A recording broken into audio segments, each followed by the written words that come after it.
안녕하십니까. 이번 시간은 철골 구조 파트를 보도록 하겠습니다. 철골 구조는 보통 형광을 많이 이용하거나 구조물을 지을 때 아니면 저런 부분 강관 이런 형태를 해서 많이 현재 짓고 있죠. 그럼 이 철골 구조에서 보시면 장점과 단점에 대해서 간략히 여러분들이 정리를 하도록 합시다. 이 부분적인 측면에서 이 장점은 거기 보시면 내진적이다 그리고 수평에 강하다 나오죠. 그런데 거기 나오는 장점을 간단히 보시면서 큰 간사이 구조 가능하다 쭉 나옵니다. 그런데 일반적으로 알아두실 것이 이 철근 구조는 이런 타 구조에 비해서 이 철근 콘크리트하고 비교해서 간략히 기억을 좀 하시면 좋습니다. 장단점을. 그러면 이 철골 구조하고 철근 콘크리트 구조하고 비교해서 어떤 장단점을 가지고 있네요. 철근 콘크리트 철근 콘크리트 구조하고 비교해서 간략히 알아두시면 되겠습니다. 그래서 시공의 용이성적인 측면이 이것이 더 용이하죠. 시공의 용이성은 그것이 좋습니다. 이 콘크리트 철근 배거나 콘크리트 탓을 하면 이 시공에 이건 여기 이 용이성이 떨어지죠. 여기 조금 어렵죠. 오랜 시간이 걸릴 수밖에 없는 것이고, 그다음에 얘는 철거 해체가 용이하죠. 철거 해체가 용이한 것이 철골 구조고, 그 반면에 철근 콘크리트는 이 철거 해체가 어렵습니다. 그래서 지금 쓰고 있는 폭파공법 이런 것도 쓰는데 문제가 많이 생기고 있죠. 과거 성남시청, 구시청 폭파하는데 옆에 거 다 폭파시고 옆에. 그래서 이 철거는 이게 용이하고 이것이 철거 해체가 어렵다라고 보시면 되겠습니다. 그리고 이제 철골 구조가 얘가 자중이 적은 단면으로 큰 하중을 받을 수 있으니까 자중을 경감할 수 있는 반면에 이거는 자중이 얘가 무겁죠. 자중이 무겁습니다. 보시고 그다음에 이 철골 구조는 우리가 일반적으로 이제 보실 때 저런 부분을 이제 봐두시면 되는데 이제 단점적인 측면을 좀 많이 알아두셔야 되는데 이 철골 구조 저거 하나만 더 보고 이 공사기간적인 측면, 공사기간은 얘가 짧죠. 얘가 공사기간이 길고요. 공사기간이 길죠. 그리고 이제 단점적인 측면을 이제 살펴두면 되는데, 이 철골 구조의 단점은 일반적으로, 이 녹슬기 쉽다는 거죠. 이 녹슬기 쉽고, 불에 약하다는 거죠. 그래서 이 내하적인 개념은, 내하성 개념은, 내하성 개념은 우리가 불에 견딜 수 있는 성질은 이 자체적으로는 얘가 내하성이 떨어지죠. 얘가 내하성이 좋습니다. 그래서 내하적이 되다 보니 얘는 그래서 내하성이 없기 때문에 내하 피복을 우리가 해줘야 되죠. 내하 피복을 보통 들어가게 됩니다. 그래서 이제 이 내하 피복의 대표적으로 이제 습식공법 중에는 습식공법 중에 보통 저런 형태를 쓰고 있죠. 콘크리트 같은 못한 탓을 하는 타설공법도 있고요. 그 다음에 벽돌이나 이런 걸 쌓아주는 조적공법 개념이 있고요. 그 다음에 이제 뿜칠을 해주는 뿜칠공법, 공칠공법, 그리고 모르타르를 발라주는 미장공법, 이런 것이 보통 이 대표 습식공법이죠. 그래서 얘는 내하 피복을 필요로 하는 겁니다. 자체적으로는 내하 구조가 될 수 없으니까 내하 피복을 우리가 들어가 주죠. 그래서 이거는 내하적인 개념이 됩니다. 그리고 이 철골 구조는 가늘고 길게 뽑아지다니까 자자가 앉을 자자죠. 그래서 앉으면 다리가 구부러집니다. 그래서 이 자굴이 발생이 된다는 거. 그런데 얘는 콘크리트가 구속을 해주니까 철근이 자굴이 안 되죠. 그래서 자굴이 발생되지 않고 있다는 거죠. 그래서 이제 자굴과 관련돼서가 이제 여러분의 뭐 스티퍼나 이런 것들이 방지 대책으로 우리가 들어가는 것이죠. 그래서 정리를 해 두시면 되겠습니다. 그리고 이 철골 구조가 이제 얘가 다른 구조, 이거는 자꾸 이 녹막이 칠 이런 걸 해주다 보니까 자, 이 철골은 일반적으로 갈리비를 따졌을 때 갈리비 개념이 얘가 많이 들어가요. 얘가 이제 싸지죠. 그래서 기본적인 아주 중요 포인트만 요거 정도는 좀 비교 학습을 해 두시기 바랍니다. 그래서 이런 측면을 공부를 좀 해 두시기 바랍니다.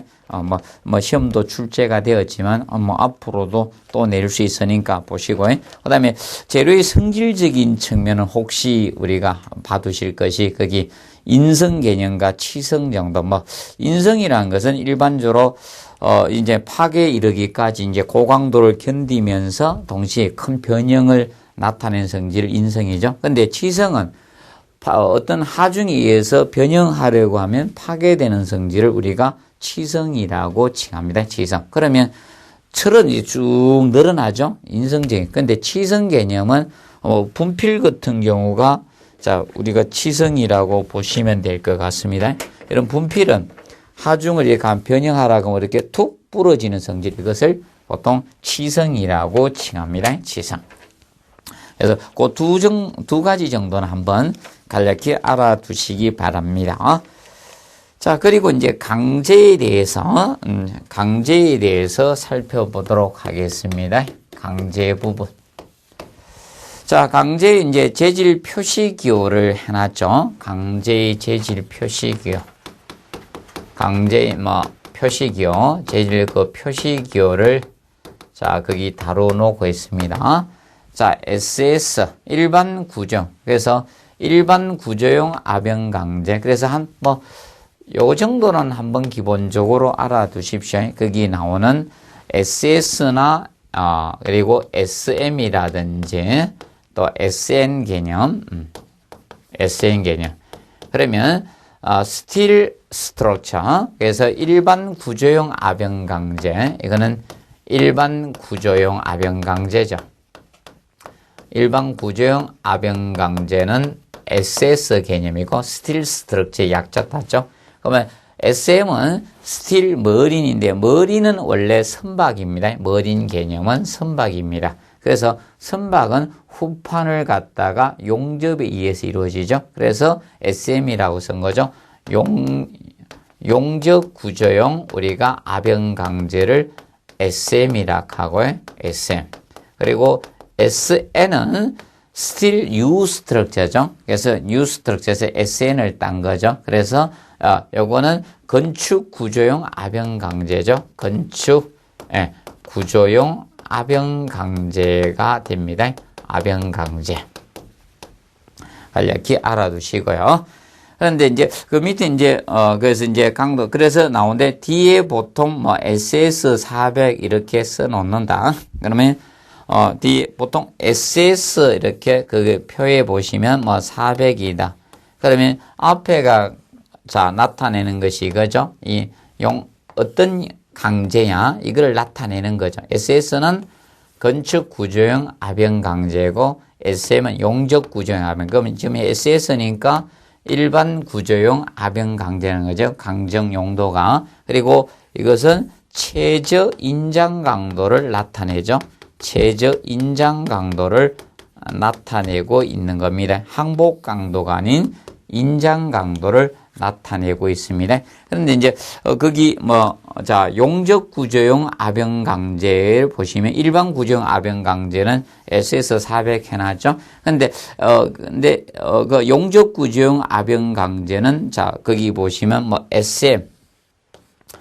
SM이 용접 구조용이죠. 그래서 SM 400 ABC 써놨죠. ABC 이렇게 써놨습니다. A도 있고 B, C가 있는데 그러면 여기에서 의미하는 것은 자 저거 되죠. 그래서 여기 보시면 자 이 SM은 자 용도 써놓은 거죠. 용접 구조용 압연 강제고 이것이 최저 인장 강도죠. 그리고 ABC는 자 사르피 흡수 에너지 등급이죠. 산업비 에너지 흡수 등급을 우리가 A, B, C로 써놓은 겁니다. 그래서 A야, B야, C 이렇게 보통 하나를 써놓죠. 산업비 에너지 흡수 등급이 A, B, C 이렇게 나타내게 됩니다. 그리고 일반적으로 항복 강도는 별도로 나타냅니다. 그거는 이제 뒤쪽에 가서 한번 다루도록 하겠습니다. 그래서 기본 설정을 좀 해 두시기 바랍니다. 자, 그리고 이제 강제의 종류가 많이 나오는데, 자, 우리 건축물에 많이 쓰고 있는 자, H 현강이나 I 현강을 나타내는 그 기준에 대해서 자, 우리가 한번 봐두세요. 그러면 H 현강부터 먼저 나타내면요. 자, 이 H 현강을 우리가 표현할 때, 자, 이렇게, 자, 표현이 됩니다. 그래서 상하에, 자, 이렇게 날개처럼 이 내민 부분을 우리가 프렌지라고 칭하죠. 자, 여기, 자, 프렌지고요. 그래서 프렌지가 있고, 그 다음에 자, 이 수직 부재가 바로 웨버죠. 웨버 됩니다. 이것이 프렌지고. 그러면 이 프렌지는 힘 모멘트를 부담을 합니다. 힘 모멘트 부담을 하고 여기에서 이 수직 부재가 웨버죠. 웨버가 이것이 전단력 부담을 하게도록 설계를 해놨습니다. 자, 이때 이제 H 현강은 이때 프렌지 이 길이하고 웨버 길이 중에 프렌지 길이가 같거나 크면 H 현강입니다. 그런데 웨버 길이가 커지면 길이가 이것을 I 현강이라고 칭합니다. 그러면 H 현강은 표시법에 이렇게 하죠. H 다시 현강의 명칭을 씁니다. I 현강이면 I 현강을 쓰고요. I 현강을 쓰고 다시 그러면 현강의 명칭을 나타내고요. H 현강이다, I 현강이다 나타냅니다. 그리고 나서 무엇을 먼저 나타내는가 하면 자, 현강의 높이를 먼저 나타냅니다. 여기서 여기까지 높이를 먼저 이 A를 먼저 나타냅니다. 현강의 높이를 나타내고 다음에 자, 현강 이 폭입니다. 이 폭. 그래서 이 폭을 나타냅니다. 다음에 나타내는 것이 항상 A를 먼저 나타내고 다음에 폭이에요. 자, 폭 B를 나타내고 그 다음에 나타내는 것이 바로 이겁니다. 웨버 두께입니다. 웨버 두께. 요 두께를 나타냅니다. 이걸 T1이라고 볼까요? 그래서 T1 나타내고요. T1을 나타내고 그리고 마지막에 프렌지 두께를 나타냅니다. 이 프렌지 두께. 이 두께를 나타냅니다. 이걸 T2라고 하겠습니다. T2를 나타냅니다. 그래서 표시법이 이렇게 됩니다. 그러면 I 현강과 H 현강의 차이점은 자, 요거죠. 요걸로 표현하는 거고요. 그 다음에 항상 높이가 먼저예요.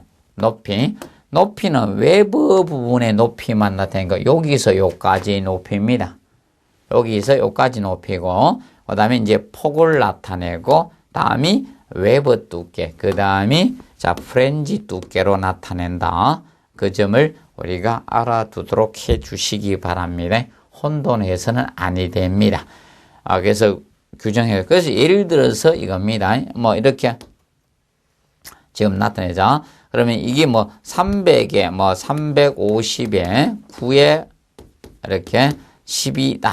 이렇게 하면 지금 이제 이거죠. 이 높이가 300이면서 자, 이 폭이 350 그리고 웨버 두께가 9 그리고 자, 프렌지 두께가 12mm다. 이 뜻입니다. 그래서 정리를 해 두도록 해 두십시오. 그래서 다른 거는 모르시더라도 자, 요 H 현강하고 I 현강 개념은 자, 정리를 해 두시기 바랍니다. 이런 부분은 뭐 시험에 나올 수 있으니까 표시법이 그런 부분을 좀 정리를 해 두시기 바랍니다.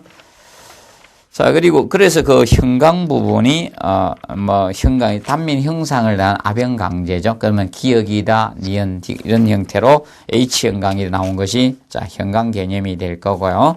자, 그다음에 이제 봉강의 개념, 이 봉강. 그래서 형강에서는 요걸 조금 정리하시고요. 그 다음에 봉강적인 측면.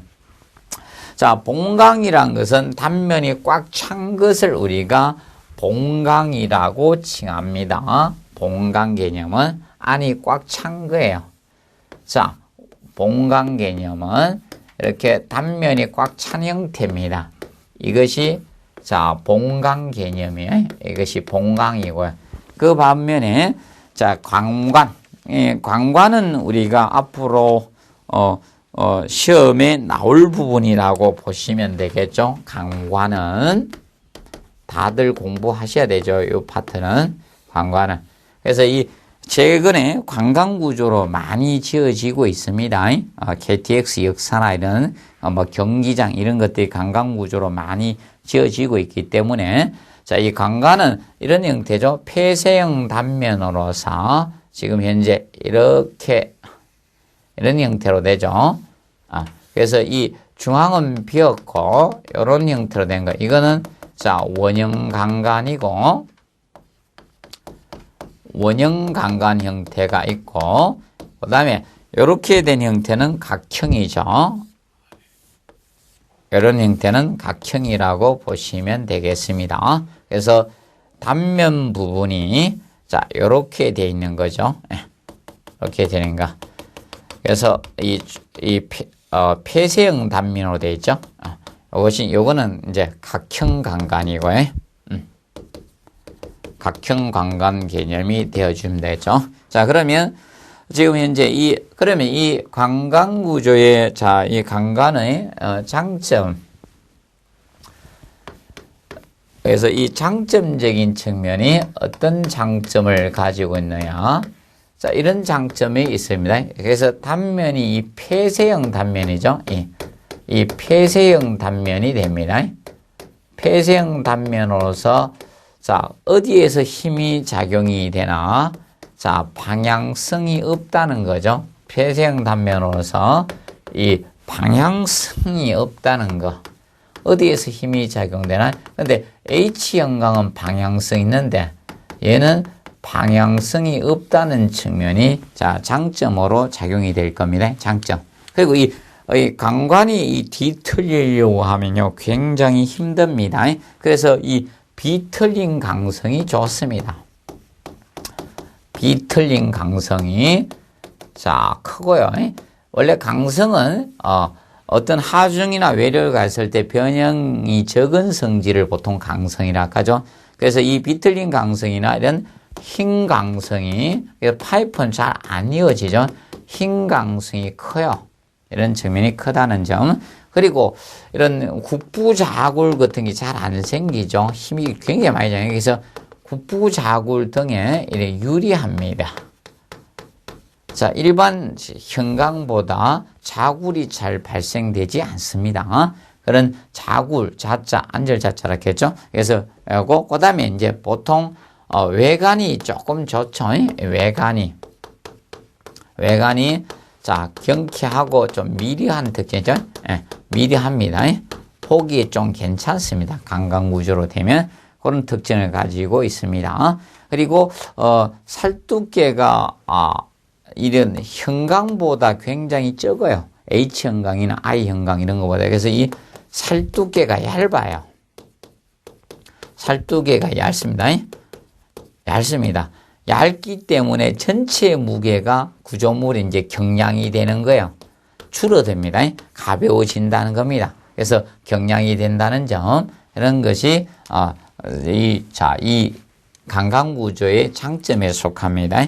그런데 관광구조의 단점적인 측면으로 볼 수 있는 것이 자, 어떤가 하면 이런 것들이 단점으로 보시면 되겠습니다. 자, 보통 이 접합 부분이 힘들어요. 접합 위험이 복잡습니다. 이게 공사하기가 힘듭니다. 제가 해보니까 이 접합이 가장 힘들어요. 접합 위험이 복잡다는 거. 그럼 이제 이 접합부가 특히 대각선 사제나 이런 부분이 굉장히 많이 접속됐을 때 이런 절단 가공도 사실 어렵습니다. 이런 절단이나 이런 가공이 어렵습니다. 가공이 어렵게 됩니다. 그래서 이 파이프를 이 비트로 이런 대각선으로 자르거나 또 이렇게 곡면지게 자르라 하면 굉장히 기술을 요할 수밖에 없는 겁니다. 그래서 절단 가공이 어렵고요. 그다음에 이런 이음이나 이런 부분에 이런 부분에 이음 부분이나 또는 이런 맞춤 이음이라든지 맞춤부 있죠? 맞춤하는 부분, 맞춤부 이런데 우리가 공사가 좀 하면 이 정밀도가 좀 떨어집니다. 정밀도가 좀 떨어지는 경향이 있어요. 정밀도가 좀 떨어진다. 이런 것이 단점으로 잡아주시면 되겠습니다. 그래서 간략히 비교를 조금 해 두시기 바랍니다. 보시면서 거기 나온 내용을 간단히 보시고 특히 여기 나온 내용 중에서 저기 7번에 보시면 콘크리트 충전 강간 그러면 이 안에다가 콘크리트를 채워 넣었다는 거죠. 이 안에다가 이 속에다가 이 콘크리트를 충전한 강간 그것을 콘크리트 충전했을 때 이러면 일반 내화성도 좀 좋아지면 내화 성능이 우수해집니다. 안에서 이 차가운 콘크리트가 열을 받을 때 흡수를 어느 정도 해줄 수 있다는 겁니다. 그래서 콘크리트 충전 강간의 경우는 내화 성능이 되고 그다음에 이제 이렇게 밀폐 단면이 되다 보니까 외부에서 접합만 잘하면 공기가 안 들어가다 보니까 그런 부식 우려도 적다는 거죠. 그럼 간략히 우리가 알아두시면 돼요. 그래서 그 충전 강간에서 밑에다가 정리해 놨습니다. 충전 강간 간략히 알아두시면 된다. 그러면 콘크리트를 충전해 주면 안에 내화 성능만 좋아지는 게 아니라 이 안에 콘크리트 여기 강간 내부에 안에 콘크리트를 넣어 놓으니까 콘크리트 안에 채워 넣지 않습니까? 채워 넣기 때문에 위에서 하중이 작용되더라도 이런 자굴이 안 생긴다는 거죠. 그래서 이런 국부 자굴을 콘크리트가 안에 꽉 차져 있으니까 자굴이 생기지 않는다는 겁니다. 자굴. 그리고 그다음에 이제 이 콘크리트 넣을 때 있지 않습니까? 얘가 되니까 밖에 다른 건 콘크리트 질 때 그 부지 형태를 설치해가 했지만 얘는 이 자체가 그 부집 역할을 하니까 그 부집이 필요 없다는 거고 그다음에 시공의 우수성 공사비 이제 절감을 가져올 수 있다는 거 그다음에 큰 스판이 가능하고 높은 층고도 적당한 것이 충전 강간의 특성이다. 그리고 내화 성능이 조금 일반 것보다 좀 좋아진다는 측면을 우리가 알아두시면 되겠습니다. 그리고 경량 현강은 판두께가 얇은 강판두께 얇은 걸로 단면 형태를 만들어서 우리가 해준 것이 바로 이 경량 현강이 되는데 이 경량 현강적인 측면에서 우리가 보실 거는 경량 현강은 단면적에 비해서 단면 효율은 좋습니다. 단면 대표적으로 우리가 경량 현강을 많이 쓰는 게 이런 형태를 많이 쓸 겁니다. 이게 디귿자 형태, C형이라고도 하고 이런 형태. 얇은 강판을 갖다가 이렇게 접어서 현강을 쓰는 형태를 있습니다. 그러면 이런 형태를 많이 쓰죠. 이런 형태를 많이 쓰고 있을 겁니다. 이런 형태. 현강, C형강, 디귿 현강이라고 하죠. 그래서 이런 경우를 쓰는데 그래서 이거는 단면적에 비해서는 단면 효율이 좋습니다. 단면을. 그런데 여기 혹시 이렇게 되다 보니까 이제 이 판 두께가 얇으니까 용접이 좀 어렵다는 거 그런 게 이제 좀 문제점이고 그다음에 이제 자굴이 잘 생겨 얘는 국부 자굴이 잘 생기고 이 경량 현강의 특별히 단점이 이거죠. 이 국부 자굴이 자굴이 발생합니다. 예. 자굴이 발생을 합니다. 그래서 요런 걸 이제 방작에서 여기 끝부분을 갖다 이렇게 동그랗게 이렇게 감싸주는 경우가 있습니다. 이런 식으로. 이렇게 이제 처리해 주는 경우인데 이걸 보통 립이라고 합니다. 립이라고 하고 그래서 국부 자굴이 발생된다는 거하고 가늘다 보니까 이 비틀림이 이제 약해져. 이 비틀림이 발생할 수 있어요. 비틀림에 약해요. 약한 거. 이런 단점을 가질 수 있죠. 그리고 용접이 어렵다는 거. 용접이 어렵다는 거. 자, 대표적인 단점을 정리를 한번 해 두시면 되겠습니다. 안 봐두시고. 그 다음에 이제 그 제어 열 처리강 나오죠. 예, 제어 열 처리강. 자, 건물이 계속 고층화, 대형화 돼 갑니다. 그런데 일반적으로입니다. 일반 강제의 경우는 강도가 높아지면 용접성은 떨어집니다. 문제가. 그래서 이 강도가 높아지면 이런 탄소 성분들이 많이 들어가다 보니까 보통 이 용접성은 떨어집니다. 그래서 이 용접성도 좋으면서 강도 전 내진성이 우수한 그걸 필요로 하게 됐죠. 그래서 만들어진 것이 바로 제어 열 처리강인 TMCP가 만들어지죠. 그래서 이거를 갖다가 그래서 서모 메카니컬 컨트롤 프로세스 스틸에서 제어 열 처리강이죠. 제어 열 처리강이 우리가 만들어집니다. 얘는 용접성도 뛰어나면서 용접성도 좋으면서 내진성 강도도 좋은 이런 측면에 이걸 필요로 하면서 탄생된 것이 바로 제어 열 처리강이 나오게 됩니다. 그러면 제어 열 처리강은 탄소 함유량을 갖다 줄여준 겁니다. 그래서 탄소 함유량이 적고 용접성이 좋은 그것이 바로 TMCP강, 바로 제어 열 처리강이 됩니다. 간략히 알아두시면서 그 밑에 장단점 개념이 나오고 있습니다. 간략히 해서 탄소량은 적고 용접성과 인성은 우수합니다. 그리고 강도가 높고요. 그런데 단점은 기술이 부족하고 용접 기준이나 시험 기준이 필요하다는 이런 단점을 가지고 있습니다. 그리고 강제에서 정수에 대해서 간략히 여러분들이 알아두셔야 될 건 여기 보시면 탄성계수는 조금 정리를 해 놓으십시오. 예, 탄성계수, 강제의 탄성계수. 탄성계수는 조금 정리해 놓으시고, 그래서 20만 5천 메가파스칼이죠. 강제. 그래서 20만 5천 됩니다. 20만 5천. 메가파스칼. 그러면, 철근 콘크리트에서 그 철근하고 약간 차이죠. 철근은 20만이고 얘는 5천. 5천 더 쓰면 됩니다. 5천, 메가, 그래서 20만 5천 메가파스칼이 탄성계수 됩니다. 탄성계수. 그 점 간단히 알아두시기 바랍니다. 그리고, 거기에서, 지금 현재, 다시 한번 나오네요. 구조 강제 명칭해서, 거기 SS 해가지고 대표조 나오죠? 예, 한 번에 SS 400 이렇게 써놨다. 그리고 원래 SM 쓰는 게 정상이겠죠? SS는 뒤에 잘 안 쓰네. 그래서 보통 이렇게 나죠? SM, 만약 이렇게 보통 내겠죠? SM 400A다. 그러면 SM은 강제의 명칭이다. 그러면 용접 구정 압연 강제다. SS인데 제가 곤쳐서 했습니다.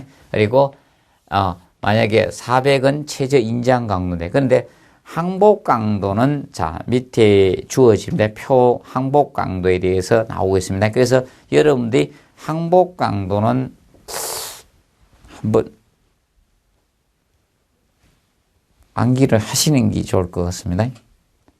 물론 느낌이 앞으로 안 낼 것 같습니까? 아마 낼 것 같습니다. 그래서 항복 강도에 대해서 여러분들이 알아두시죠. 그러면 40mm 이하하고 40mm 초과가 다릅니다. 그래서 40mm 이하 판 두께가 40mm 이하일 때 항복 강도를 다 암기를 해 놓으시기 바랍니다. 그래서 SS400이나 SN400, 400 쪽으로 가는 것은 항복 강도가 235 되고, 그 다음에 SM490, 그래서 400일 때는 판 두께가 40mm 이하일 때, 40mm 이하, 4cm 이하일 때는, 이 항복 강도 개념이 235가 되죠. 235. 이 항복 강도. 그래서 이 항복 강도는 좀 암기를 해 놓으십시오.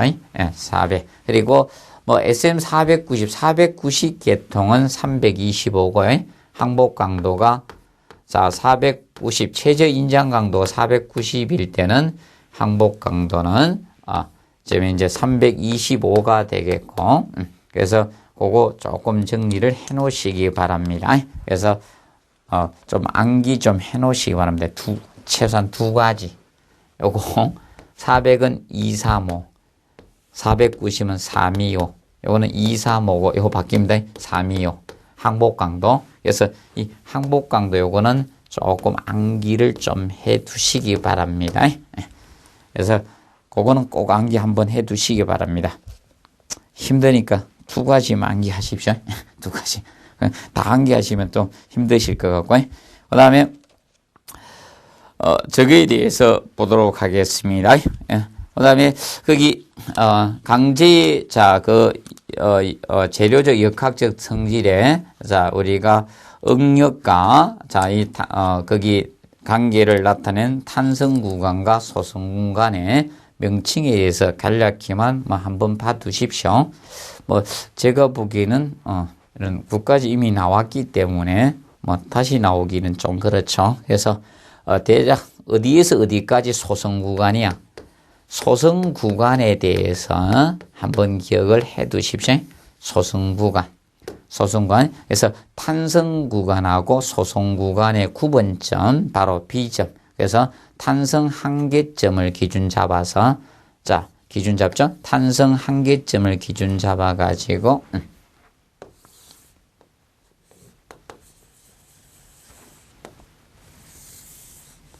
자, 그래서 탄성 한계점. 요걸 기준 잡아서, B점.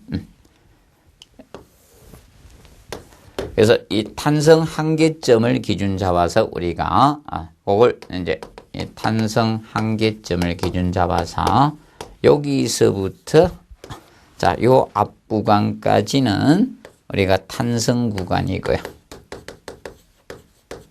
자, 여기서 뒤쪽은, 자, 우리가 소성 구간이죠. 소성 구간. 그래서 탄성과 소성 구간의 구분, 어디서 어디까지인가, 점은 다 물었기 때문에 앞으로 시험은 어디서 어디까지가 소성 구간입니까? 탄성 구간, 이런 것을 물을 수 있습니다. 그래서 여기서부터 출발해서, 자, 끝까지가 소성 구간이다. 그래서 여기까지 또 이런 다른 부분까지 하지 말고요. 그래서, 자, 여기서 여기까지가 소성 구간 개념이 된다. 그래서 그 점을 파괴점까지. 그래서 이 탄성 한계점에서 파괴점까지가 소성 구간 범위에 들어가요. 그래서 설정 부분에 대해서 정확히 해 두시기 바랍니다. 자, 그리고 이제 접합에서는 그림을 보시면서 여러분들이 이해하는 것이 편하겠죠. 롤러 지점, 그리고 핀 접합, 강접합에서 이 세 가지, 자, 접합에 대해서 정리를 해 두시기 바랍니다. 그러면 롤러 지점하고 이 세 가지를 한꺼번에 같이 하십시오.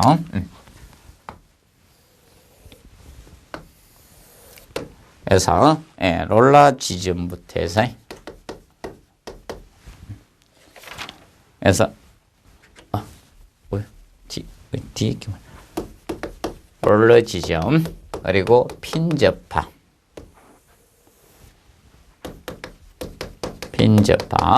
그리고 마지막 이 강접합에 대해서 이 세 가지에 대해서 정확히 해 두시면 되겠습니다. 자, 그러면 이 롤러 지점에 대해서는 요거는, 자, 일반적으로 저항을 보통 수직 방향의 힘만 저항하는 것이 되죠. 이거는 첫째로 이 수직 방향.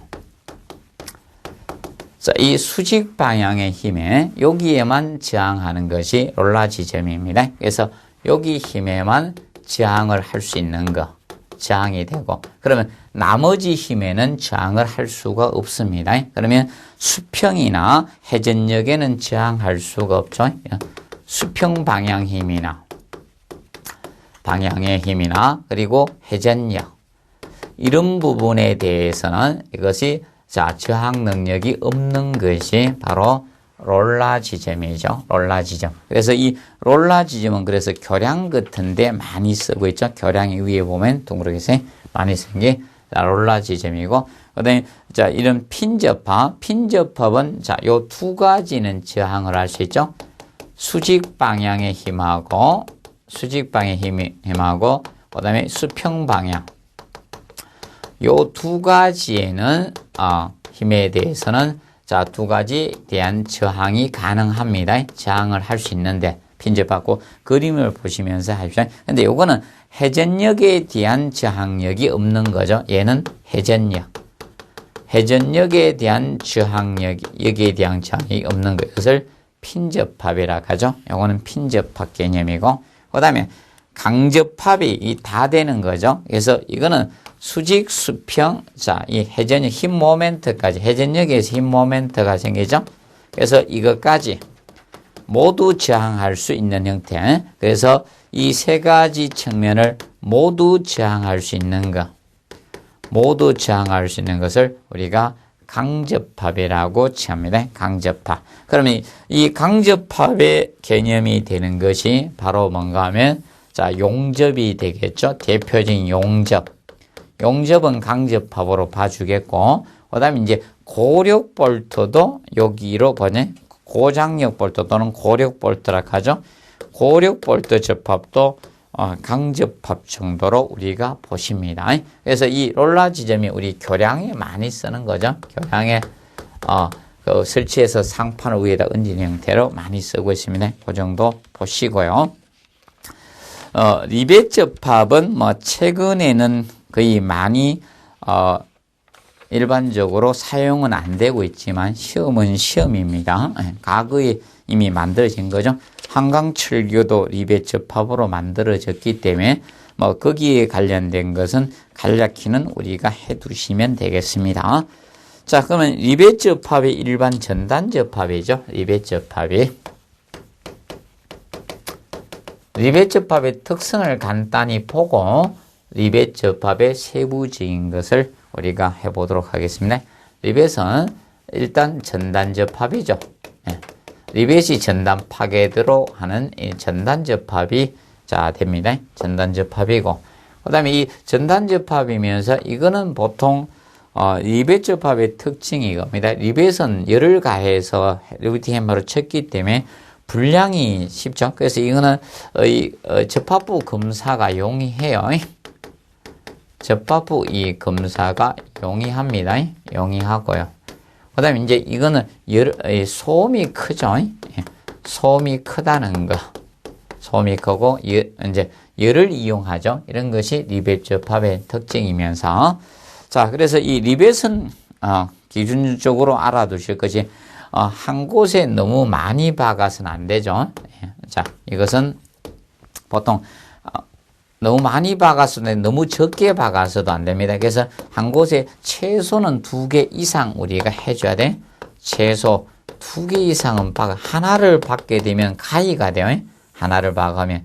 가위가 되니까 가위는 힌지가 돼서 이렇게 돌아가 버리죠. 그래서 최소 개수는 2개고, 그거는 1열에 나열한 리벳은 너무 많이 박아서는 안 돼요. 1열에. 하나의 열에 1열에 우리가 자 나열하는 리벳은 리벳 개수는 리벳은 보통 6개 이하로 자 제한을 두고 있습니다. 한 열에. 그럼 예를 들어서 이 개념이죠. 지금 현재 리베팅을 이렇게 한다는 겁니다. 그러면 이 부재 제충의 게이지 라인이 이렇게 있었어요.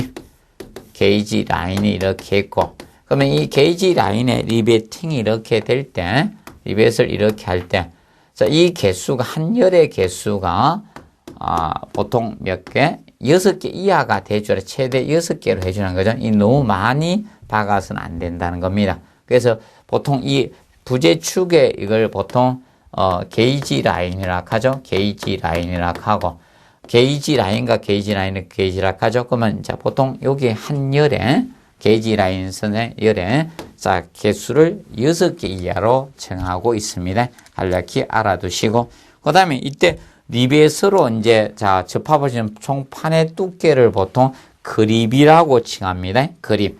그립 제한을 두고 있습니다. 리벳으로 접합할 수 있는 두께. 그래서 볼트나 이런 것은 그립을 두고 있습니다. 리벳이나 볼트로 접합할 수 있는 총판의 두께를 우리가 그립이란 용어를 쓰고 있습니다. 그립. 그립 제한을 두고 있는데 이 그립은 보통 리벳 지름의 직경에 리벳 지름의 보통 5배 이하가 기본입니다. 5배 이하로 우리가 설계를 해 주시면 되겠습니다. 자, 그런데 5배가 넘으면 우리가 추가해 주시면 됩니다. 그래서 5배가 넘을 경우, 자, 보통 초갑은 6mm보다 볼트 개수를 갖다 4% 이제 증가해 주면 돼요. 그래서 만약에 5배 이하로 했는데, 5배가 초과됐다. 넘었다. 5배 초과됐을 때는, 그럼 두께 이제 6mm, 얼마나 돼? 6mm 초과분마다 보통 4% 리벳수를 4% 증가해 주면 되는 겁니다. 리벳수를 4% 증가를 해 주시면 되겠습니다. 볼트나 리벳 개수가 그 점 정리를 해 두시고, 그 다음에 이제 그 용어 개념상 우리가 보실 것이 용어 개념상 그 부분에 나오는데, 그러면 자, 거기 게이지 라인 해가지고 쭉 클리런스 나옵니다. 그러면 이 게이지, 요거는 자, 제축방의 리벳 중심선이 게이지 라인이고, 여기 이제 게이지 라인과 게이지 라인의 거리를 우리가 게이지라고 하죠. 그 다음에 여기 있을 때 요거 게이지 라인 선상에 리벳 자, 중심간 간격, 요것이 이제 피치고, 요거는 요 개념은 자, 피치고, 리벳 간격 피치고, 그 다음에 요것이 끝부분까지, 자, 끝부분의 리벳에서 자, 끝면까지 거리, 요것이 자, 연단거리 개념이 됩니다. 연단거리. 요것을 연단거리라고 하고요. 그 다음에, 수직 제면이 있을 때 수직 부재를 갖다 이렇게 접합을 합니다. 이런 식으로. 지금 현재 된 데다가 반대편에도 하나 접합할까요? 자, 이렇게 해서. 그러면 여기 이제 리베팅을 하는데, 이렇게 뚫어서 리베팅을 이렇게 했습니다. 그러면 이때, 자, 이 수직 이렇게 L 형광을 이렇게 되게 되면 이 작업을 하는데 이 수직 제면하고 이게 작업 여유 거리가 필요하죠. 자, 이 거리가 너무 짧게 되면 우리가 작업하기 힘들어요.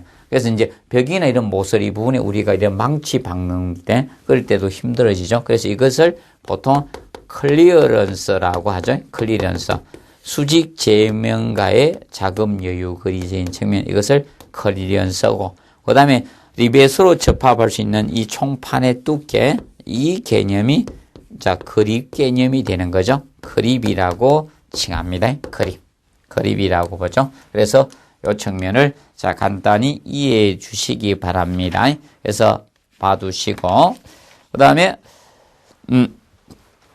거기 보신 리벳 거기에서 자, 이게 각종 접합 병용 시 응력 부담 개념이 나왔습니다. 그래서 이거는 시험에 자주 나오는 거죠. 타 시험에도 응력 부담에 대해서 어떻게 응력 부담을 하느냐. 그래서 응력 부담은 이렇게 보시면 됩니다. 이거는 모든 시험에 잘 내는 거죠. 응력 부담 개념은. 응력 부담 개념. 그래서 이 응력 부담 개념은 이렇게 봐두시면 되겠습니다. 보통 제일 센 놈이 우리가 용접입니다. 용접 접합이 가장 세고요. 그 다음에 자, 이 고력 볼트, 고장력 볼트하고 리벳은 같이 봐줍니다. 그리고 가장 약한 것이 자, 이 볼트 접합이 됩니다. 그래서 강한 놈이 다 부담한다 이렇게 보시면 된다. 자, 그래서 리벳하고 볼트하고 병용했다. 그러면 리벳이 다 부담하는 걸로 설계를 해줍니다. 그리고 볼트하고 고력 볼트를 썼다. 이 볼트하고 고력 볼트, 그러면 고력 볼트가 다 부담하면 됩니다. 그런데 리벳하고 고력 볼트는 동격이니까 각기 부담해 주시면 됩니다. 그리고 이걸 다 쓰면 용접이 다 부담하면 되겠죠. 용접이 전 응력을 부담합니다. 그런데 만약에 이런 경우는 차이가 있습니다. 요 경우는 그런데 고력 볼트를 먼저 체결하고 나서 용접했다. 이런 경우는 각각 부담하는 걸로 설계를 해주고 있다는 점 알아두시고요. 그 다음에 이제 그 주의사항에서 우리가 봐두실 것이 첫 번째로, 자, 접합부의 설계 강도는, 주의사항에서 첫째, 이 접합부 설계 강도. 자, 이 리베죠. 접합부 이 설계 강도를 얼마로 할 것인가? 설계 강도는, 자, 45kN. 자, 이상이 돼야 되죠? 이상으로 된다는 점 기억하시고 45kN 이상으로 설계한다. 그리고 볼트는 용접과 조합해서 하중을 부담시킬 수 없는 것이 원칙입니다. 원칙. 그런데 조건이 주어지면 가능합니다. 그래서 보시면 되고, 특히 볼트는 용접과 조합해서 하중을 부담시킬 수가 없습니다. 그래서 누가 다 부담한다? 용접이 다 부담합니다. 자, 이 볼트는 기본적으로 이제 이 응력 부담에서 이 볼트는 용접과 조합해서